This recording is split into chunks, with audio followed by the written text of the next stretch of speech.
So now, who was Kaliya? Gurudev says Kaliya came from Ramanaka Dweep. And not to go over the whole long story, but we know he was the enemy of Garuda. There's a whole long story behind that. He came to Braj because Garuda had been cursed that if he entered Braj, he would be killed, he would die. And so he was taking shelter there. But then when Krishna, basically he removed his false ego and pride, he told him, go back to Ramanaka Dweep. So Gurudev said that's actually Fiji, Gurudev says. Gurudev would say like that. And it's also, in Fiji, they have a snake god that they worship. I'm pretty sure his name is something like Digai or something. And the Indian Fijians, they believe he is Kaliya. And so there's a lot of folklore there in regards to that. So Gurudev he said Kaliya was sent back there.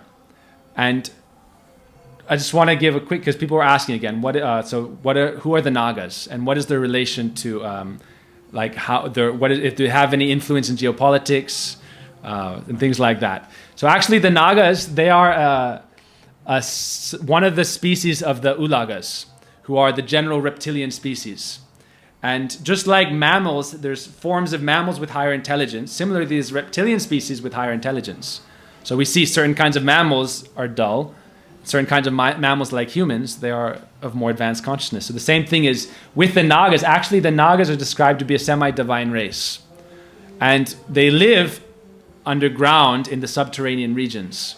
That's why generally, if you look at the Nagas, if you look at old European history, for example, obviously you come to the history of dragons, right? Or the mythology of dragons. And even in the hero's journey, the dragon is like the ultimate, the ultimate antagonist that you have to face to get the treasure and win the damsel, right? So you could say that a lot of the reason this is coming in the European history is filtered through the Vedic history. A lot of the ancient history, even pre-Christianity, was more closely related to certain elements of the Vedic concepts. That's why even the Egyptians are described to be kings who fled India when Parashuram was annihilating the Kshatriya race again and again. And that's described to be certain kings left and founded the Egypt civilization. So now, if you look at the old European, like what the depictions of a dragon is, nowadays we have one kind of way it's shown mostly, but before it was more like a snake, a serpentine, and they had wings and they could breathe fire. And that's the same thing as we have in the Bhagavatam. Takshak is a winged serpent who breathes fire. If you look in our Bhagavatam painting of Takshak engulfing Parikshit with fire, he's a winged serpent who breathes fire. So you can say dragons are real, but they are Nagas. And that's why it's also said the Nagas live in the subterranean regions, where it's also where dragons are described to live underground, and they hold treasure. So why do they hoard treasure? Because the Nagas are described to, each of the Nagas has brilliant jewels on their heads. In the subterranean region, there's no external light source, there's no sun. So the jewels from their heads are what illuminates the subterranean regions. And they also are described to have amassed great wealth. And because they're semi-divine, they're of very higher intelligence than even most human beings. Now, another thing is that if we go into the history of Takshak, it's very interesting. Takshak is one of the kings or the chieftains of the Nagas. There's many different Naga rulers, Vasuki, right? Ultimately, even of the Nagas, you could say that the Nagas, to show the highest pinnacle of their divine nature, you have Anantashesh, who's actually direct manifestation of God himself. And he's at the very bottom of all existence, of all the universes, holding up all the countless universes on his countless heads like mustard seeds. You can imagine the original supreme serpent being is Anantashesh at the bottom of the causal ocean itself. And on each of his heads, these teeny universes in perspective, they're very small. For us, we're like very small, and the universe is very vast. But for Ananta, each universe is described to be like a mustard seed. Imagine, like each of his heads has countless mustard seeds, and there's millions of heads and millions of mustard seeds. So that is Anantadev. And Lord Vishnu himself, God himself, always is resting and reclining on Sri Anantashesh. And Anantashesh is ultimately Ashray Bhagavan, the expansion of Lord Baladev. That's why we worship Nityananda. Nityananda is also the ultimate source of that Ananta Shesh. So you can say he is the first root of all these, you could say the serpentine divine creatures. And even in some pictures of Ananta Shesh, you can see fire coming from his mouth, right? So then we come to his relatives, or not his relatives, but in the Naga race, you have many famous kings and chieftains, and there's histories of all of them. So like Vasuki, he was used as the churning rope for the churning rod, which was Mount Mantra, and the churning of the ocean for the demigods and the demons. So many times some of the Nagas were so powerful they even defeated some of the Devas and took over. So according to time, it said most Nagas are in the Tamagun. And so according to certain time periods, when Tamagun becomes more powerful, then they naturally gain the superior position. In the Gita, it says that the three guns, the three modes of nature, are always fighting for supremacy. So those who are under the shelter of Sattva gun, then when Sattva is in its predominant position, then they will be in the superior position. When Tamagun rises up, or when Rajagun rises up, that's why you can see through the passing of the ages, sometimes certain guns are dominant, and there's certain people who are under that Sattva gun are predominant, like Satyuga. So why is there a fight between the mankind and the Nagas, you could say?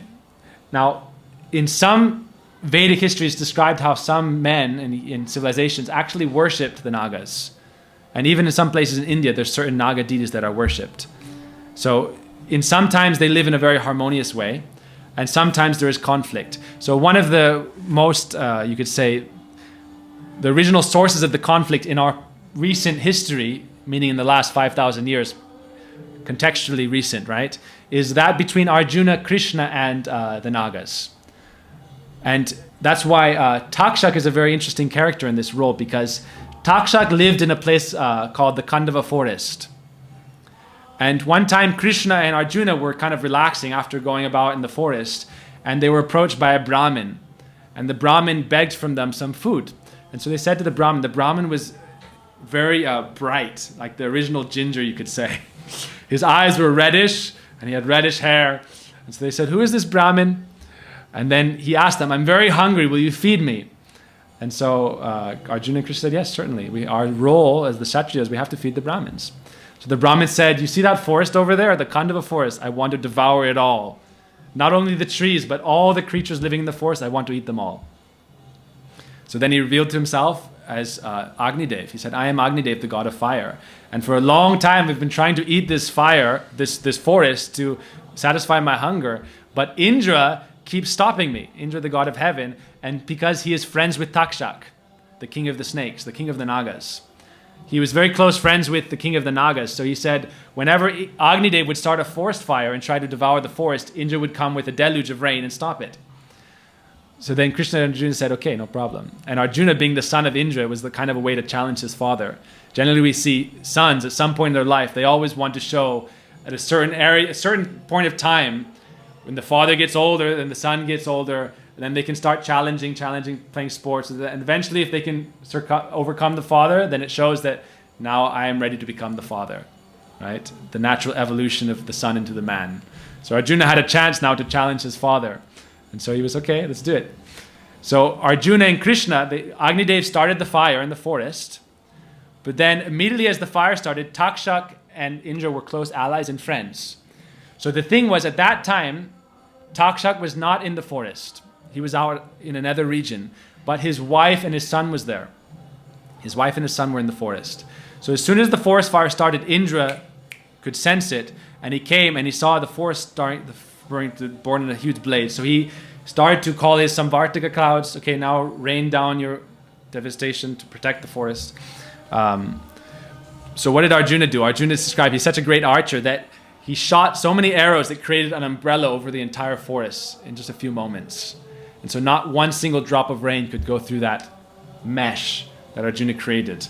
And then all the different Nagas and different Rakshasas in that forest that resided there, they tried to escape, and Arjuna and Krishna were killing them all and putting them back into the forest. And so it's described that Agnidev was very happy with this because he didn't just want to take the dry foodstuffs. He wanted to have the greasy foodstuffs. And so all the animal fat mixed with all the burning trees created such a huge conflagration. It was rising and touching the sky. And it's described that Agnidev was very pleased with this. So sometimes it's why Krishna says, Kalusmi lokakshaya krit pravriddho.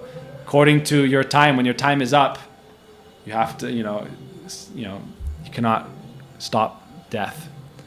And some historians have given an analogy of this to what they call like ecocide, which is saying that at that time in Indian civilization, they were removing forests by fire and iron and creating their civilization. And so they've drawn a parallel between that also. But ultimately, this is according to the plan of Krishna, and Krishna is ultimately the controller. So in this way, it's described that Takshak's wife sacrificed herself to save their son. So that's why Takshak became very angry with the Kurus. And so that's one of the sources of the ultimate animosity between the Nagas and the humans, is that the king of the Nagas, the king of, you can imagine, the king of the serpents, right? The king of the dragons even. His wife was killed in this fire. And she used it as herself as a distraction so that her son Ashwasena, her son was Ashwasena, and he was fighting Krishna Arjuna, but he kept getting quickly defeated. So he eventually fled, and his wife made a distraction so he could escape. So he escaped Ashwasena, and he reported to his father what they had done, what the Kurus had done. They killed your mother, like his wife, right? Imagine how spiteful and angry he must have been. And a few saranga birds also survived. It's described that there was some saranga chicklets in a nest in one of the trees, and it's described like one little batch of them. And they began to pray to Agnidev with so much sweetness and sincerity that he saved them. So it's described 4 saranga birds and their chicklets survived. Ashwasena survived, the son of Takshak, and one other, Mayadanava, the demon architect of the gods. He survived. And he approached Krishna Arjuna, fell at their feet, and later that's why he created Indraprasth. And it's described, if you look at the causation of it, Indraprasth was partially the cause for the Kurukshetra war, because it was when Duryodhana was invited to Indraprasth, he entered, and he was, Mayadanava had created it in like a mystical way where what you see is not what was there, right? And so he would see one area that looked like water, and then he would walk on it and it would be solid. One area would look solid and it would be water. So our Duryodhana, walking in that way, he fell inside a pool that looked like a carpet. And Draupadi, who was up on the terrace, began laughing, like father, like son, blind father, blind son. And that created so much anger in him. He said, he vowed internally that I'm going to make that Draupadi naked on my lap and insult her in front of everyone. And then that in turn led to the Kurukshetra war. So Krishna ultimately said Krishna will do one activity with 5 or 7 reasons behind it and things that he is trying to make come to pass. So that's one of the interesting things. Now, just finishing quickly, Takshak, later, he was the one who killed Parikshit Maharaj.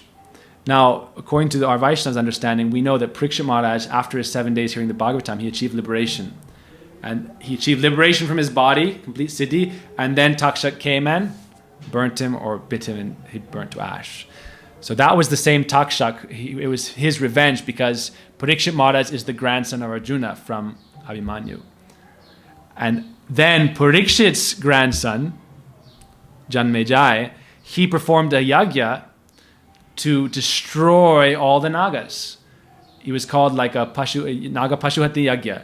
And he was doing his yagya with the sages, and it's described in the Bhagavatam in the later cantos, I believe. And maybe in the first canto as well, all of the different Nagas were flying through the air and entering the fire and being burnt to ash. They also, the yagyas they did, they also did a Malecha yagya at one point, which was to destroy all the Malechas, which is quite interesting. That's why you could say India was probably invaded later on by the Malechas and overthrown as a karmic reaction to that, right? So, Takshak killed Parikshit in one sense, and then Janmejai tried to kill the Nagas, and then he was stopped ultimately. It's described Vasuki was holding on for dear life because by the power of the mantras of the Brahmins, all the Nagas were being pulled into the fire. So Vasuki, one of the other gods who was the churning rod, or the churning rope, he was holding on for dear life to this mountain, like wrapped around it and around it, so he couldn't get pulled off. And then he began to pray to the Lord. And the Lord himself inspired the different rishis, said, now you should stop. Janmejai, it said that ultimately the end result of revenge, if you're only trying to act in revenge, it's just ultimate destruction of everything. So you should give up your enmity, understand this is ultimately the plan of the Lord. So in this way, we see that was stopped. But you could say it shows a preface almost, or prelude to the fighting between the human race and the Naga race. And so some people like to say that the Nagas are the shape-shifting reptilians who also control certain aspects of geopolitics to this day. And there is some potential for that, because we know in the Bhagavatam, in the 10th canto, that Prabhupada writes that most of the demons were shapeshifters. Agasura, Putana, as we see, Trinavarta, they could change shapes. So naturally they can also take human features. And we can see that because the wives of Kalia had human, their upper body was humanoid. And they're described to be extremely beautiful. So they're also like very great at seducing men. And one of Arjuna's own wives was a Naga, Ulupi. He actually married a Naga. So actually Nagas are described to be some of the most beautiful women in the world. Yeah, Nagas. And so anyway, that's a little history of the Nagas in relation to human beings. And we will stop our class here. No time for questions, but we'll do it next time. Jai Ho.